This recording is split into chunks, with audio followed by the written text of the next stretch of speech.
Hi, everybody. I am trying, third time's a charm, hopefully this one works, to give you a brief overview of the lesson.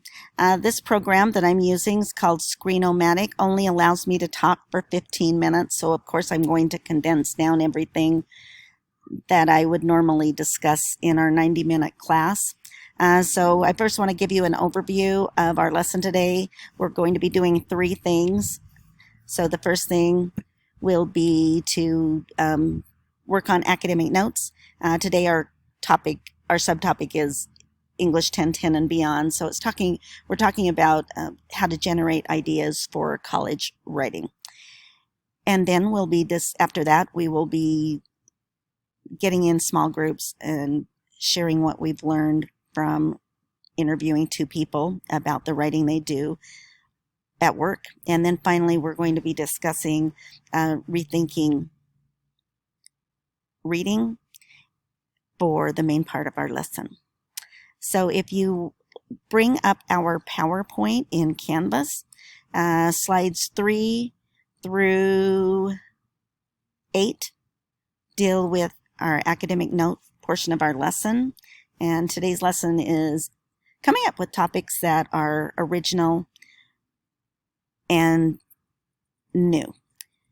And so to do that, what I'm doing in class is having the kids look at a prompt from an academic application to Princeton.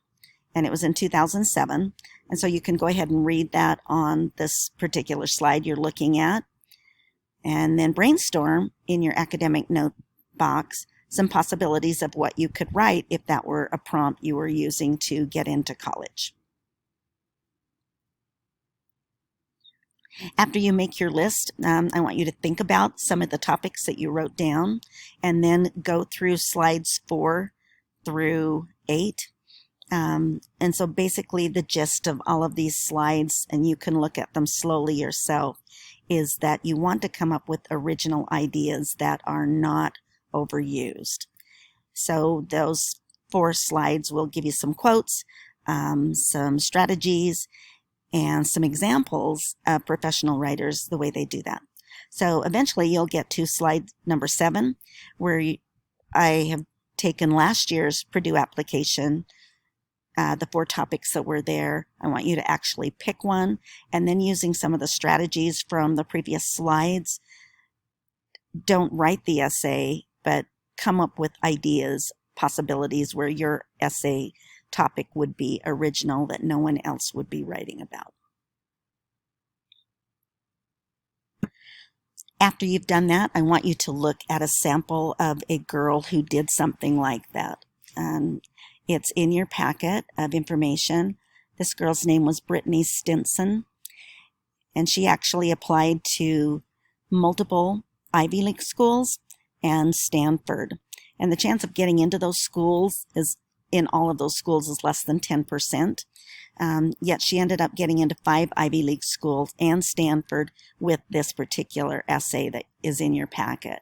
And interestingly, she talks about Costco of all things. So take time to read it and see what a really good college application essay is like as far as originality and content to let your audience know how much you know about academics and life without writing it in a boring way.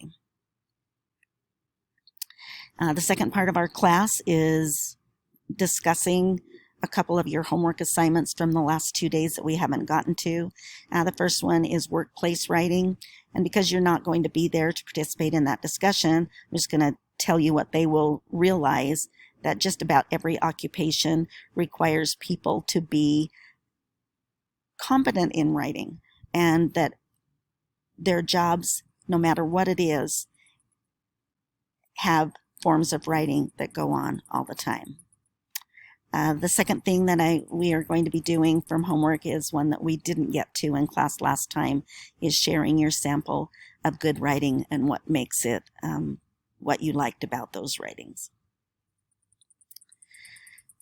The main part of class today will be about reading and rethinking reading because in English 1010, it's so different than your past English classes.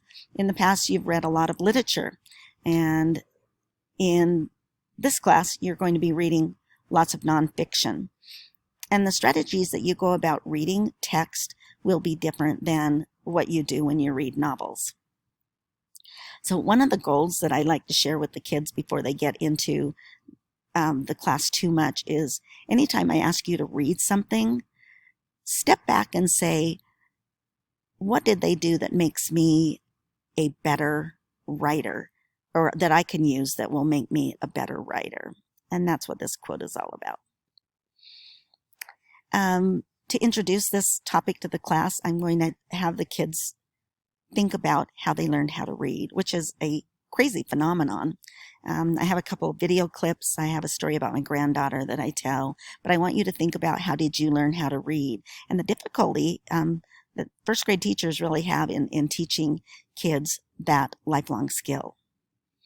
This next slide that I want to share with the students is the irony in how many adults in our country don't read. But those who do, you'll notice that the more that they read, the higher their college level is, the more money they make. Reading for pleasure really does impact income and success in the workplace. I've also included in your packet a list of some of my favorite books, since we don't get a chance to do a lot of that in English 1010. Take time to go over some of those resources that I have for you. If you have any questions about those books, just let me know. And here are a couple books that I've been reading the last month. I seen this lady's work at bookstores for about a year, but doesn't fit into high school genre. So this summer I wanted to do something more relaxing, and so I bought two books by Jojo Moyes, and the first one, The Giver of Stars, is a beautiful account of some women in the backwoods of Kentucky in the 1930s, and how they would actually deliver books to women who were isolated from other people because of their location of their homes out in the woods.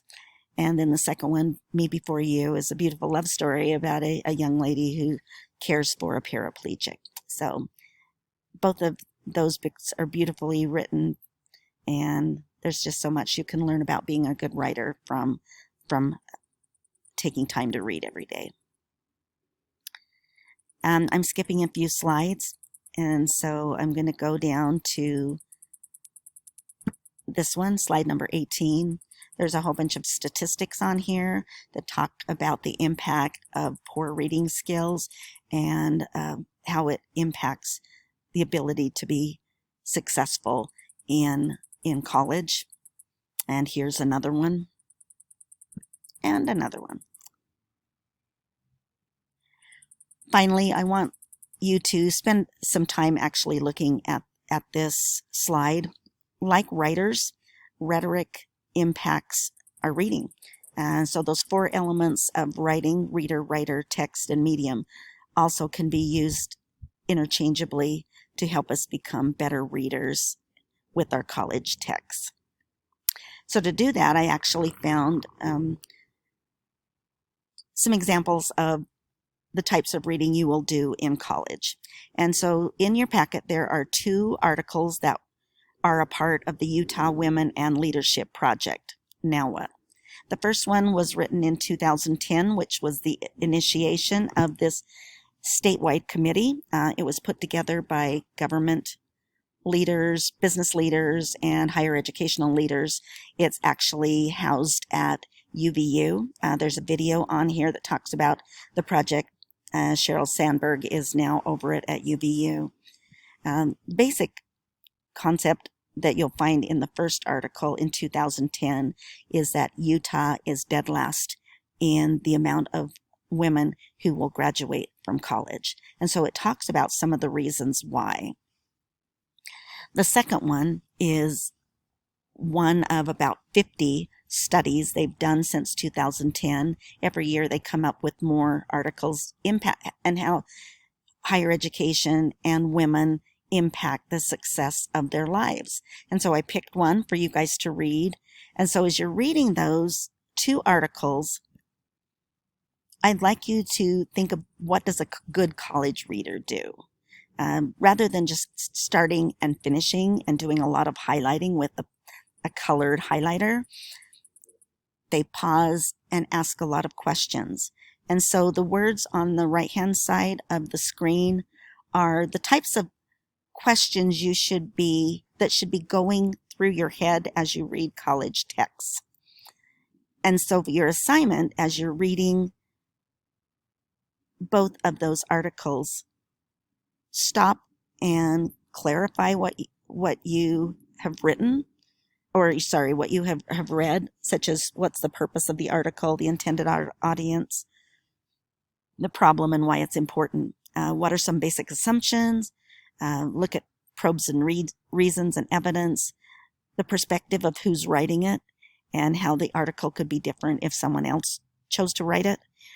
Implications and consequences if that study is long-term, and then questions that you have about any of these questions or anything that you have in the article. Write those questions off to the side. So you're basically going to annotate that article extensively, and then after you've done that, follow up with your assignment on the syllabus for day 3. If you have any questions about what you're typing, send me an email and I'll be glad to clarify anything you have about today's lesson.